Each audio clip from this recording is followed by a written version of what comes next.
Hey guys, Zentetsu here, and today I'm going to talk about a couple of things which I have been reading recently. First, we're going to start off with I Am Bane, which is one of the newer Batman books that they have been releasing since the DC Universe Rebirth, and it's one of the better ones. Um, this book deals with Batman fighting Bane after he goes to Bane's island of Santa Prisca, which is a fake nation off of the coast of Latin America, and pretty much beats the shit out of Bane. And then Bane comes back and he's like, "Screw you, Batman! I want revenge."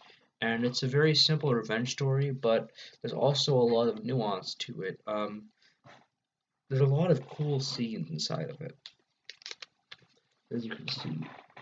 The artwork's always great for these. You can see Solomon Grundy and Amygdala here. I don't know him very well, but Solomon Grundy I know pretty well. And then Bane kind of just beats the shit out of Two-Face. So there's some really, really cool scenes inside this book. A lot of green. A lot of green here. A lot of green in his veins, a lot of green in the background, just green. Green seems to be like his color, essentially, because that's the color of his venom. And, well, and these covers are really cool too. Um, with the villains all there. I really like these graphic novels because they collect a lot of issues into one, so you have one coherent story which you can read through. And this story, the story of Bane and Batman, is really good because it parallels what happens when two people walk two very different paths. For anybody who's seen the Dark Knight Rises movie, you know that Bane and Batman came from similar places. Bane, he came from. The only difference is Bane came from poverty and Batman came from wealth. But they both lost their parents at a very young age, and they both had to suffer through a lot of things in order to become better. Batman decided to use his power to fight criminals, and Bane decided to use his power to rule criminals. That's the only difference, and it's really interesting to see that dynamic play out with them because they both have very similar intellects. They both have very similar, like they're both like pretty much human. The only thing is Bane is super hyped up on steroids, and they both have good fighting abilities and really muscular bodies. But they are also very, very damaged individuals, and it's really interesting to see that up close inside of this book. And you can really see Bane like really beating the shit out of Batman, and that's only it's one of the few characters that can actually do that, which is really interesting. So I really enjoyed this book. I'd heavily recommend it. Next, I'm going to review Darth Maul, Star Wars. Recently, in the last 3 years, after Lucasfilm and Star Wars were bought by Disney, they decided to print their own versions of the comics for Star Wars and do reprints which are canon essentially to the Star Wars universe. And Darth Maul was one of them. I have to say, this is one of the better reprints I've seen of the canon because this is just a very contained adventure. Of course, I personally enjoy contained adventure. It was also a very contained adventure with pretty good artwork. You can see all the creatures in the background, right? You see Darth Maul in the center here, the holograms. Pretty good artwork, right? In the back, you've got bounty hunters with Darth Maul, right? The Star Wars text above it. And it's also got a great story, very contained once again.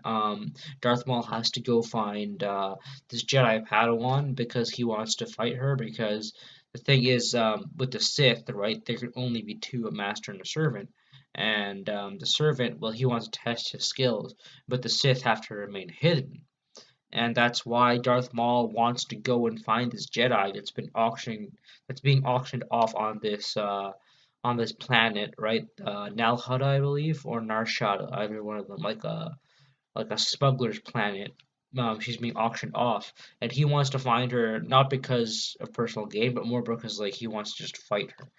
Oh, this is really cool. This image right here, where you see the light and the dark, um, kind of clash.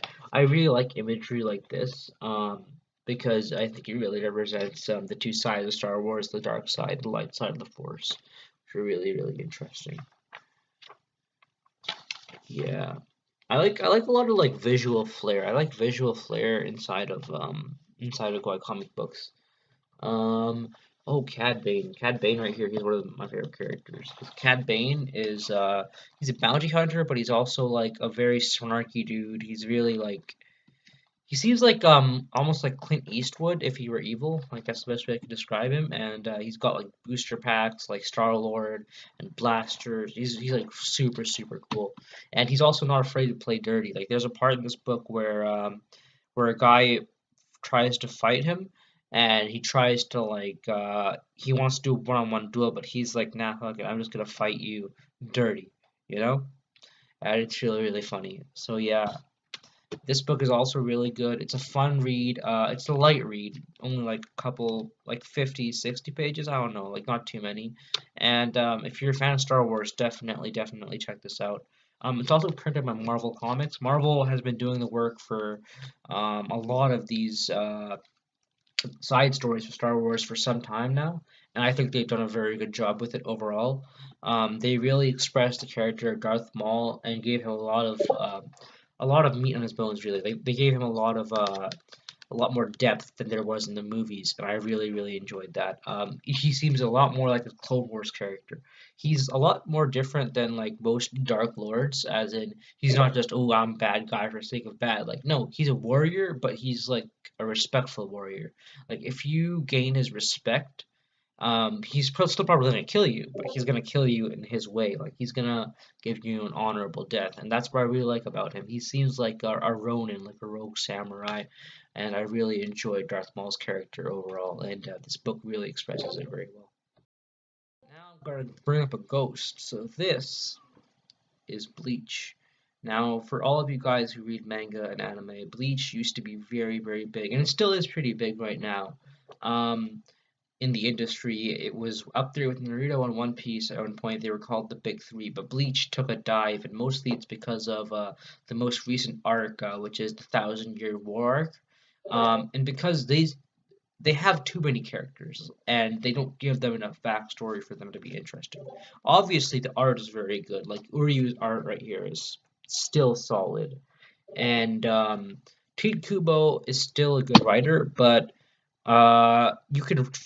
you feel like it's a bit rushed. Like you feel like you want to know these characters a bit more before you go into this big war arc. But it's literally like 5 or 10 minutes of character development, and then nope, back to the fighting. Like it's that quick. It's not really something that I think would be the best for the series to end it off. But I still I still know the situation behind it, which is he is having health problems, so he can't really keep up writing this, so he had to wrap it up sooner than he had intended, and that's really sad. But what we got was still fairly interesting. There's some really good artwork in here as well. You can see this zombie Soul Reaper right here with his weird sword. Soul Reapers always have weird swords, like they don't have like a regular sword really. Um, you can see one really unique thing is they have different shades of black to represent different colors. Like this is black, obviously. This could be red though. This right here. This could be red. I don't know for sure. That guy is like the Hercules guy. He's kind of interesting. Him. Forgot his name is. It's like a Miracle M or something. Like all the Stern Ritters, all of the different commanders who are fighting the Soul Reapers in this arc, they each have a different letter, and that letter, I think it's from A to Z, ranks how powerful they are. So A, of course, being the most powerful, and Z being the least powerful. So there's 26 Stern Ritters essentially versus 13 Court Guard companies. So they're literally outnumbered 2 to 1. Um, one of the most interesting things about Bleach. Um, Much like Ichiro Oda and much like what's his name? A lot like Ichiro Oda and a lot like Masashi Kishimoto, who is the author of Naruto, Tite Kubo does a little entry thing right here. He does a little description of how his day was or how his month was and what he's doing right now. They leave these little tidbits in order to keep the reader informed about how they're doing. So that's really really interesting. I really like the white Ichigo against the black background as well and the striped lines.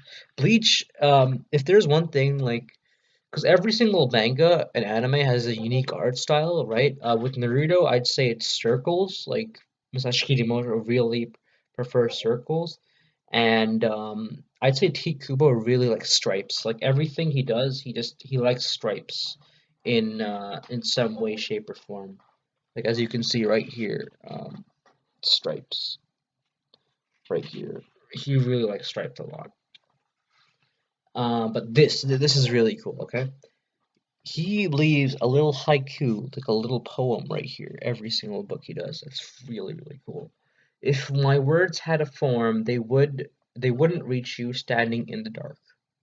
I don't know what that means, but it's really, really cool. Yeah. And sometimes sometimes they do like little yeah, like they do like little sketches in between the chapters. Ichiro Oda, who does One Piece, he does like huge sketches. He does like original stuff, like Q&A. But T Kubo keeps it kind of normal right here, so I don't know how I feel about that. I think it does keep the flow better, but at the same time, I feel like he could have done a bit more. Overall, I'd say this book in particular, um, it's a lot of just fighting guys, and sometimes they fight guys, and it's really interesting. Sometimes they fight guys, and it goes on for fucking ever. And yeah, I mean, this isn't a review as much as it is a rant, but I'm kind of disappointed in how Bleach is turning out right now. There's a lot of things which I feel like could have been done better, but it still looks fucking good. So that's why I'd give it like still a 7 or something, even though I don't do a rating. So would I recommend it? If you're a hardcore Bleach fan, go for it. Why not? Like, if it's free, if it's at a library, go for it. But if you're not, I mean, I wouldn't keep up with it to be honest. It's not like the show or this manga of the season, really, in my personal opinion. So that's my take on it.